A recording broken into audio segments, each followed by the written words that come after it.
အားလုံးပဲမင်္ဂလာပါရှူကဒီနေ့အလုပ်အားတော့ရှူကညီမအရင်တယောက်လို့ခင်တယ်ညညီမလေးတယောက်ရဲ့အိမ်ကိုသွားလည်မှာပါအလုပ်ရှုပ်နေရတဲ့သူ့ရဲ့အိမ်တက်တုံးအောင်သွားပြီးမလည်လိုက်ရအောင်အဲ့တော့ဒီနေ့သူ့ကိုချော့တဲ့အနေနဲ့သူ့ရဲ့အိမ်ကိုသွားလည်မယ်ရှူနဲ့တူလိုက်ခဲ့ပြီနော်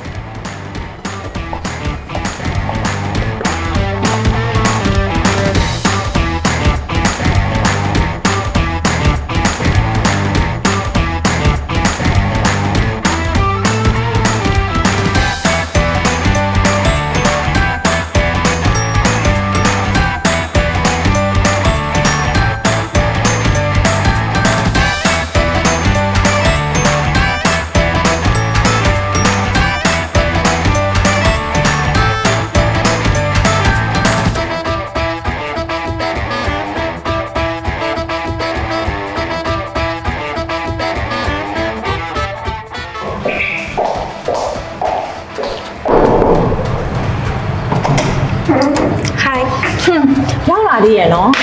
မပြည့်ဖြစ်တာတော့ကြာနေပြီ哦ခုရောက်လာပြီလေဒီရောက်လာဟုတ်လာ time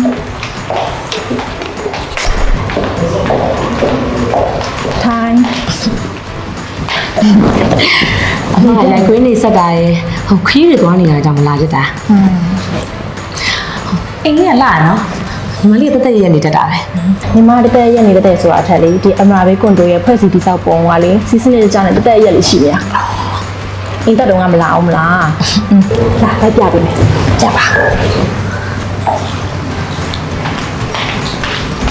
လာညီမအိတ်ကလေး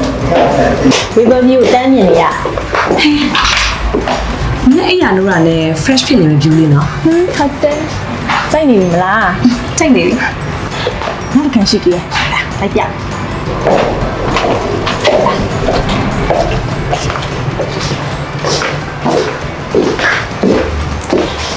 ဒီအခန်းဆိုလို့ရှိရင်တကယ်ချင်းအသိမိတ်ဆွေမျိုးတွေလာလို့ရှိရင်နေလို့ရအောင်ဆိုပြီးတော့မှ2ဘက်တော့ခံလို့မရရအောင်ဝယ်ထားအဲ့ဆိုမယူလာနေလို့ရလားဟာကိုအမပြောကြအောင်မလို့အချိန်ရွေးလာခဲ့နော်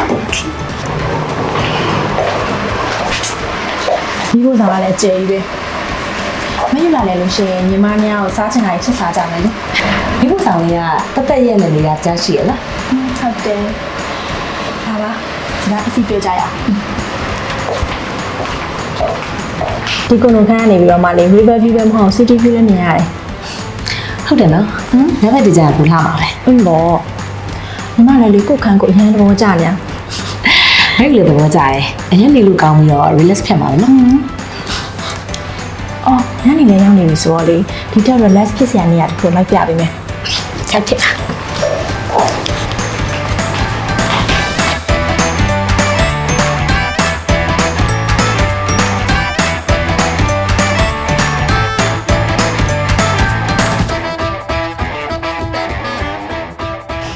လေးကြာနေရမယ်နော်ဟုတ်တယ်အားကြောင့်ညီမညနေခင်းဆိုလို့ရှိရင်ဒီ river side မှာလေ river view လေးကိုကြည့်ပြီးတော့မှအများနဲ့လမ်းလျှောက်ထွက်ဖြစ်တယ်ထားလိုက်တာမင်းကအခုတော့လုပ်တယ်အရန်များတော့ပန်းပြေဖို့အချိန်တော့မရှိဘူးဖြစ်နေတာဟုတ်ဒီ view လေးကိုမြင်လိုက်တော့အရန် relax ဖြစ်သွားတယ်လုံချင်နေပြီမလားအခန်းနေအောင်ရှိသေးရလားရှိရဲ့အခုမယူကဒီအခုနေမှာလားအခုနေမယ်ဆိုရှင်တော့တာဝါနဲ့တာဝါ2မှာအခန်းနေရှိသေးရဲ့ဒါမှမဟုတ်2 point နဲ့ဝယ်ချင်လား2 point နဲ့ဝယ်ချင်တယ်ဆိုလို့ရှိရင်တော့လာမယ့်ဒီဇင်ဘာမှာတာဝါ3စားဆောင်ဖို့ရှိရဲ့မယူဘယ်လိုဝယ်ချင်လဲနော်အခုလိုမျိုး river view ရော city view ရောနှစ်ခုလုံးမြင်ရတယ်သွားလာနေရတာရောအရန်အဆင်ပြေတဲ့ဒီလိုနေရာမျိုးမှာအဲ့လိုမျိုးနေချင်တာအဲ့လိုမျိုးကလည်းရဖို့ရှားရလေနော်အဲ့ဆိုမယူမပြင်ခင်တစ်ခါလဲစုံစမ်းတော့မလားစုံစမ်းပါမယ်လေအခန်းနေလိုချင်တဲ့အခန်းရရင်တော့ဝယ်လိုက်မယ်ဒါမှမဟုတ်လို့မရတော့ဘူးဆိုရင်တော့ကြိုပွိုင်းတစ်ခုခုတော့ရအောင်ဝယ်သားမယ်အခုဒီနားပါလက်ခဏရှောက်လိုက်ရမယ်လေပြီးမှစုံစမ်းကြည့်ရအောင်ဟုတ်တယ်အားကြောင့်ဒီချိန်က river side မှာလေ river view ကိုကြည့်ပြီးလဲရှောက်လို့အကောင်းဆုံးချိန်ပဲအားကြောင့်မယူဒီချိန်ခေါ်လာတာထားလိုက်တာ